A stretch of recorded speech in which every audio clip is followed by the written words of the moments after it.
ബഹുവർണ്ണ പൂക്കൾ വിതറിയ അധികാര വഴിയിലെ ഒന്നാം നമ്പർ സ്റ്റേറ്റുകാരിൽ നിന്നിറങ്ങി KSRTC ബസ്സിൽ സഞ്ചരിക്കുന്ന നേതാവ്.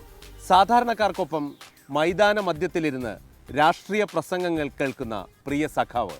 ഇങ്ങനെ ഒരു മുഖ്യമന്ത്രിയെ നമുക്ക് സങ്കല്പിക്കാൻ പറ്റുമോ? അതായിരുന്നു കേരളത്തിൽ ആദ്യമായി ഭരണകാലാവധി തികച്ച ചേലാട്ട് അച്യുതമേനോൻ എന്ന C. അച്യുതമേനോൻ.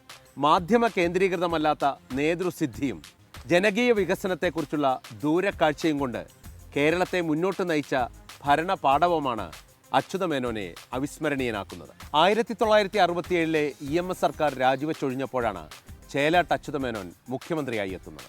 അന്ന് അദ്ദേഹം രാജ്യസഭാംഗമായിരുന്നു. 1969 നവംബർ 1 തീയതിയായിരുന്നു ആദ്യമായി അധികാരത്തിലേറിയത്. പിന്നീട് 1970 തിരഞ്ഞെടുപ്പിൽ വീണ്ടും ജയിച്ച് അധികാരത്തിൽ തുടർന്നു.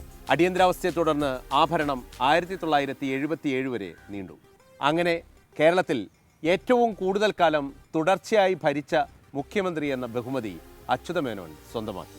അതോടെ തിരഞ്ഞെടുപ്പ് രാഷ്ട്രീയത്തിൽ നിന്നും പിന്മാറിയ C. അച്യുതമേനോൻ എഴുത്തിൻ്റെയും വായനയുടെയും സഖാവായി മാറി. അങ്ങനെയാണ് ചേലാട്ട് അച്യുതമേനോൻ എന്ന C. അച്യുതമേനോൻ ചേലുള്ള സഖാവായി ഇന്നും ജനമനസ്സുകളിൽ ജീവിക്കുന്നത്.